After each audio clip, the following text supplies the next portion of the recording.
Assalamu alaikum. Welcome back to Season 7 of the Islamic History Podcast.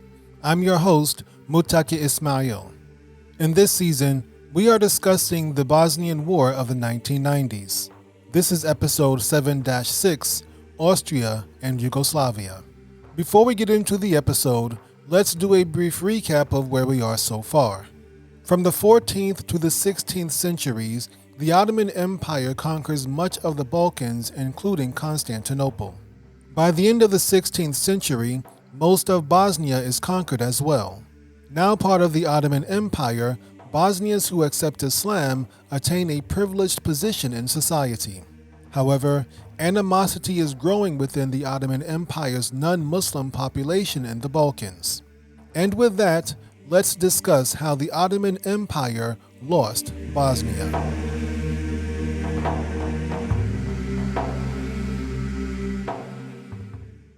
Part 2. The Rise and Fall of Yugoslavia. The Ottoman Empire's Decay. The Ottoman Empire's success depended on its military success. As long as the empire was expanding, things were going well. There were three reasons the empire had to keep expanding. 1. To support the lifestyle of the Osmanlu royal family. 2. To support the government bureaucracy. And 3. To maintain the Ottoman feudal system. This last point is very important.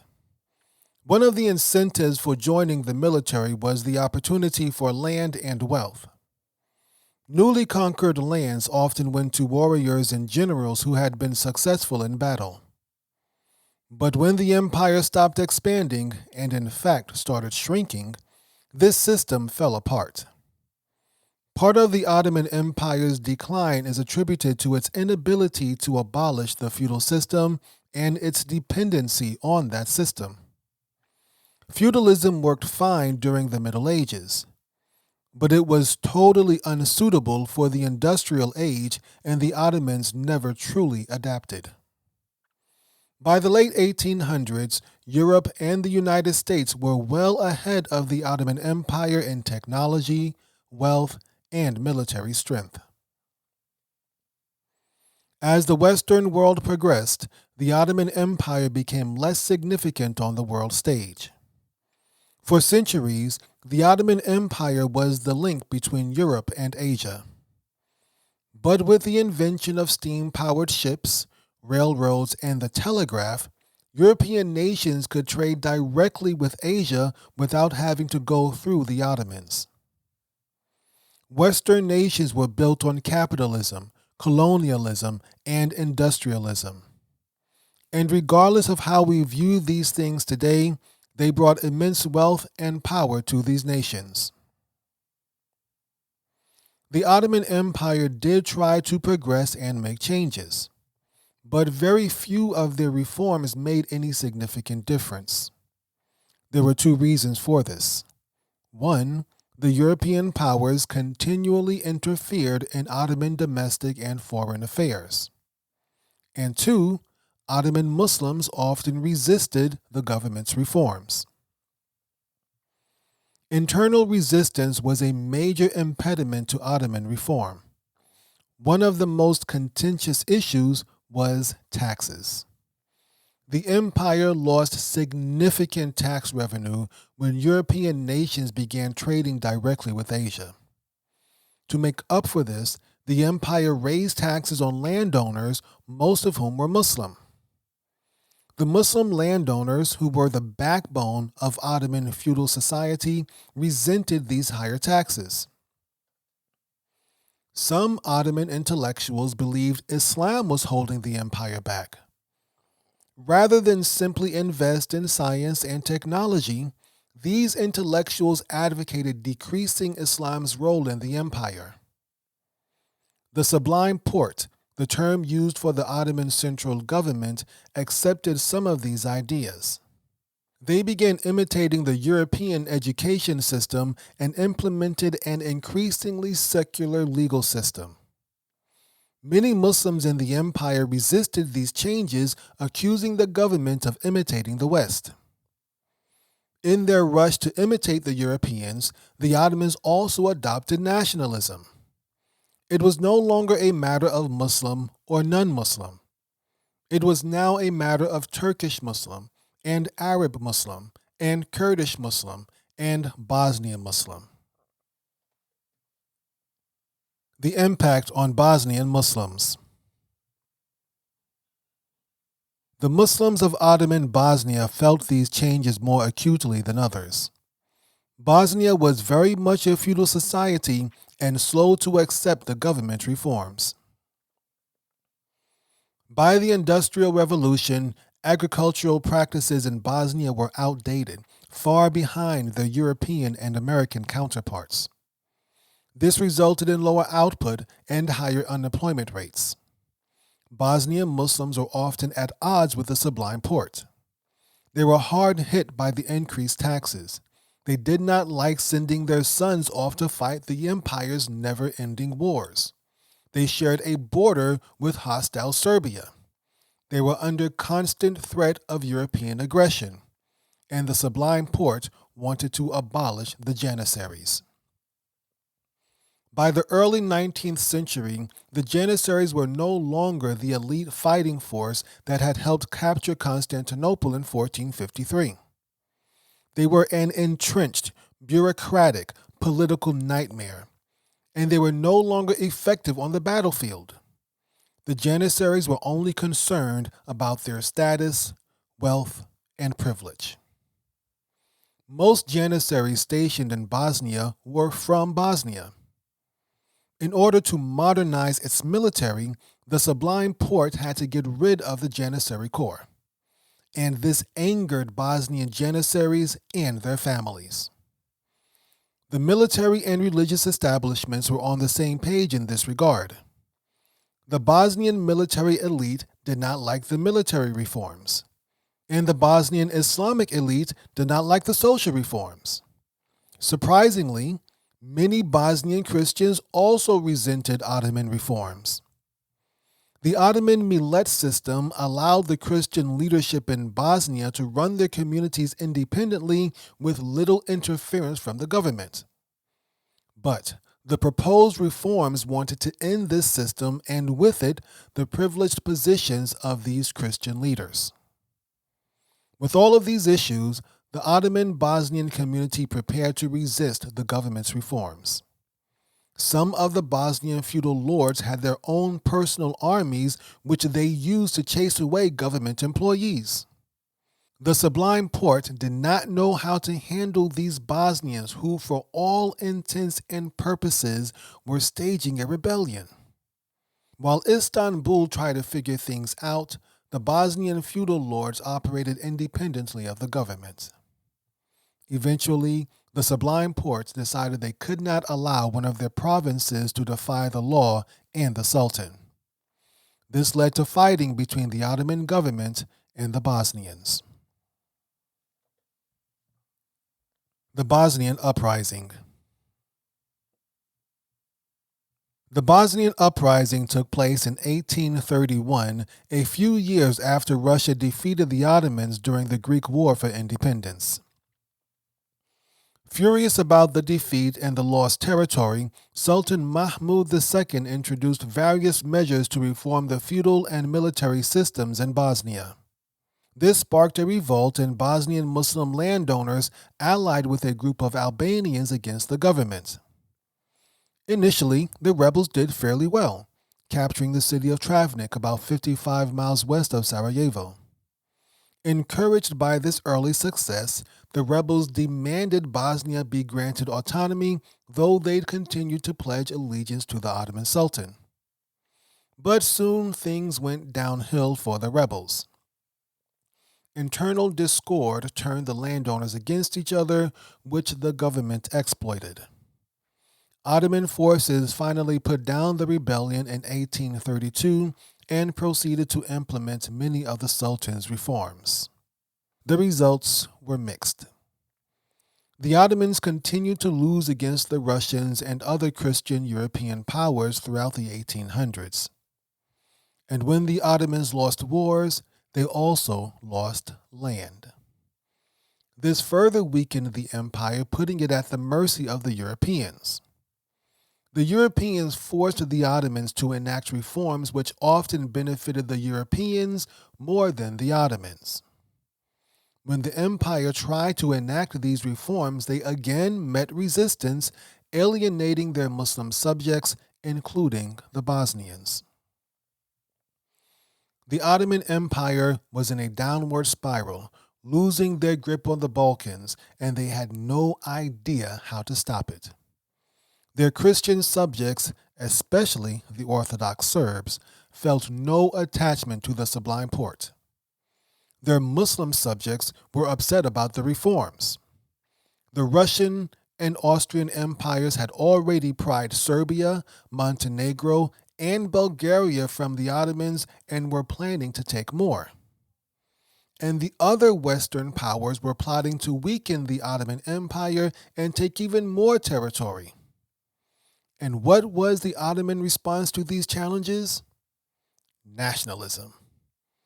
Not a good idea in a multicultural, multi-religious, and multi-ethnic empire. Nationalism spread through the empire from the Turks to the Arabs and to a lesser extent even to the Bosnians. Slavic nationalism. The Tanzimat reforms the Ottoman government introduced in 1839 did not improve things with its non-Muslim subjects in the Balkans. In fact, they probably made things even worse. The Ottomans were losing control of the Balkans through nationalism and modernization. The weakening Ottoman Empire sparked nationalistic hopes in the southern Slavic people. Southern Slavs living in the Austrian Empire wanted to unite with Southern Slavs in the Ottoman Empire to create a new Southern Slavic state. Other Slavic nationalists, primarily Serbs and Croats, wanted to create their own nations that united their people in Austria with their people in Bosnia and Serbia. This idea of South Slav unity was known as the Illyrian movement. The Illyrian movement tried to ignore the religious and cultural differences within the Southern Slavs and focus more on gaining independence from Hungary, Austria, and the Ottoman Empire. Some members of the Illyrian movement even hoped to unite with the Muslim Bosnians and quote-unquote free them from Ottoman domination. In the mid-1800s, the Illyrian movement had changed into something called Yugoslavism.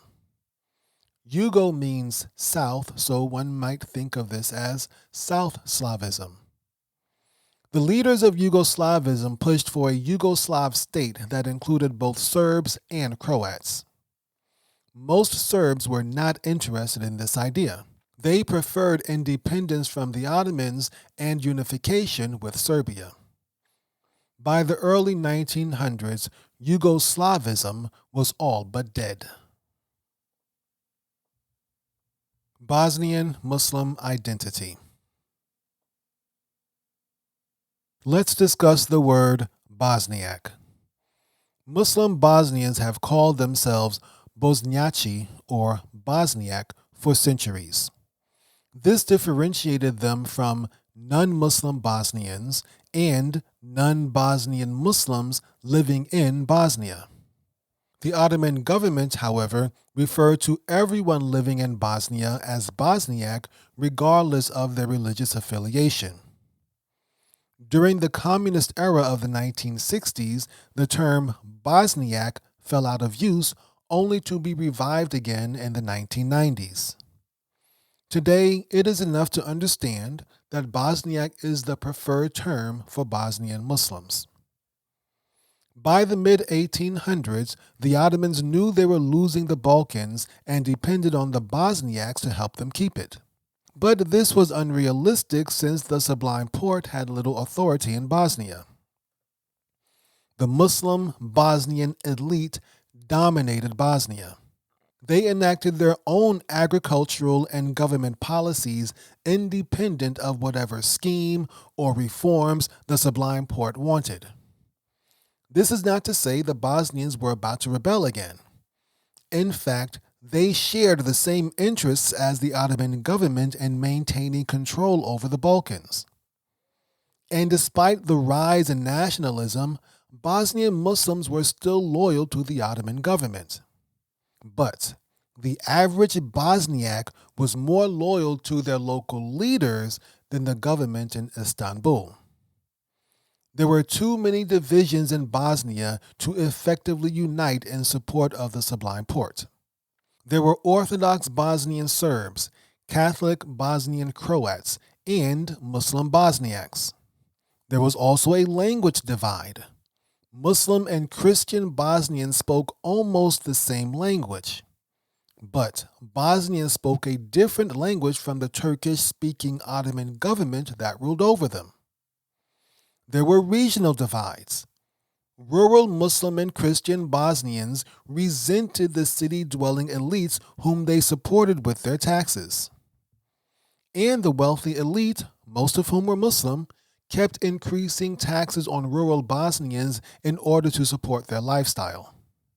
And as we mentioned in the previous episode, there was the huge divide between Muslim feudal lords and the non-Muslim peasants whose lives they controlled. All of these divisions led to a disconnect between Muslim and non-Muslim Bosnians, Muslim Bosnians and Muslim Turks, and rural Bosnians and urban Bosnians. The uprising of 1831 notwithstanding, Bosniaks were not as nationalistic as their Arab and Turkish counterparts. Despite their detachment from the government, Bosniaks did not really emphasize a separate national identity. Generally speaking, most Bosniaks were loyal to the empire, they just resented the higher taxes and government reforms. The Bosniaks had a long and strong connection to the Sultan and the Islamic government in Istanbul. They were connected through history, religion, and mutual benefits. Bosnian Muslims lived a privileged life under Ottoman authority because they were Muslim. And regardless of their wealth or class, they wanted to maintain that privilege. Nonetheless, Bosniaks had unique needs and desires that did not always conform with the government's policies. The Congress of Berlin, 1878. In 1774, Russia defeated the Ottoman Empire after a 6-year war. In the peace negotiations, the Ottomans gave Russia permission to protect Orthodox Christians in their territory. Russia would exploit this gift at every opportunity. Over the next century, the Austrian and Russian empires won several victories against the Ottoman Empire. This further weakened Ottoman control in the Balkans and increased nationalistic tendencies. Though they shared a common enemy, Austria and Russia had different desires for the Balkans. Austria wanted to keep the Russians out, whereas the Russians were trying to find a way to get in. By the late 1800s, other European powers were getting involved in the Balkans also. Like Austria, Great Britain did not like Russia's growing influence in the Balkans. Great Britain preferred to maintain the status quo and tried to prop up the Ottoman Empire in order to block Russia. An example of this can be seen in the Congress of Berlin in 1878. Ottoman Christian peasants in the Balkans and their local religious leaders conspired against the government. This led to a massive revolt by the Christian peasants against the local Muslim elites in 1875. Russia announced its support of the Christian peasants and declared war on the Ottoman Empire. The war ended in 1877 with Russia victorious. This led to the Treaty of San Stefano, where Russia severely weakened Ottoman influence in the Balkans while increasing its own influence.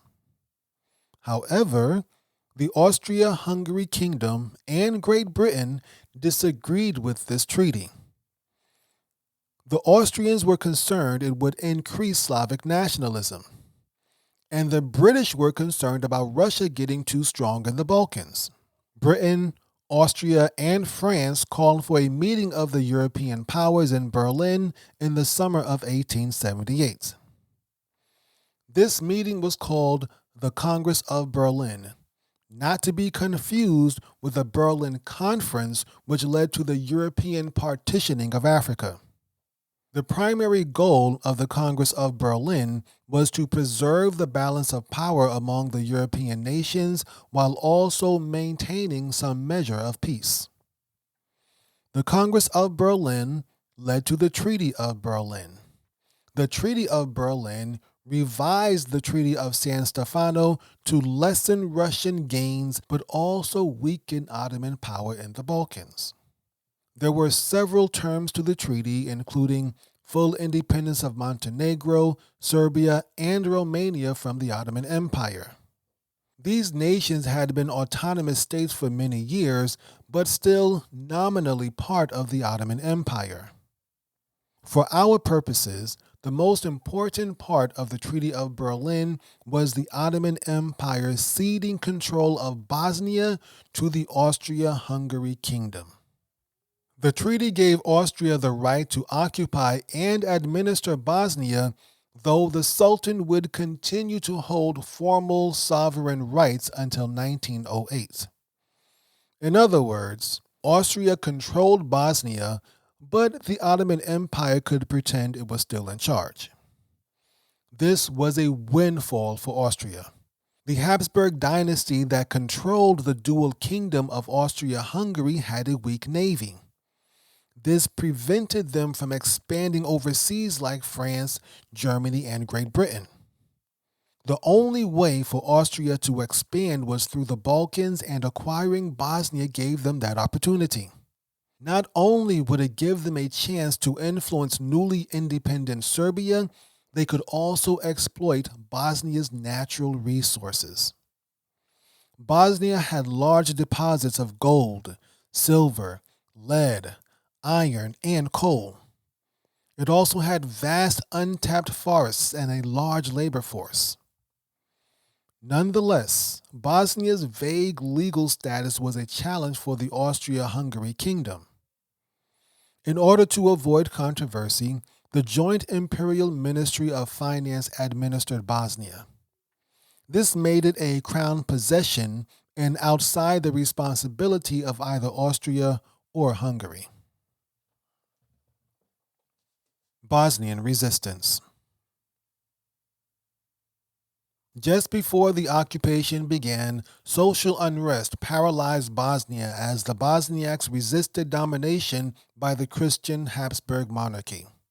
The Austrian government in Vienna issued an imperial proclamation promising equal protection to Bosnian Muslims under Habsburg law. Despite these overtures, the unrest grew to a resistance movement. The Ottoman government instigated this resistance by leaving 40,000 armed troops in Bosnia and providing weapons and ammunition. The Bosnian resistance movement was formidable but disorganized. It was comprised of Bosniak volunteers, Bosniak soldiers from the Ottoman army, former Ottoman gendarmerie units, outlaws, and military deserters. By the end of 1878, the worst of the fighting was over. Another dust-up occurred in 1881 when the Austrian government passed a law requiring military service from the entire population of Bosnia. Bosnian Serbs, who were mostly Orthodox, almost revolted against the government in opposition to this new law. Bosnian Muslims were also opposed to conscription. The Bosnian Croats, who were Catholic like the Habsburg dynasty, were the only ones who approved of this law. Right here, we can see the seeds of the alignments that would come into play in the 1990s. The Bosnian Croats did not have any real animosity towards the Bosnian Muslims at this time. The same could not be said for Croats and Serbs. The Croats hoped to ally with the Bosnian Muslims to prevent Serb political domination. But the only thing the Bosnian Serbs wanted was to unite their lands in Bosnia with the Kingdom of Serbia.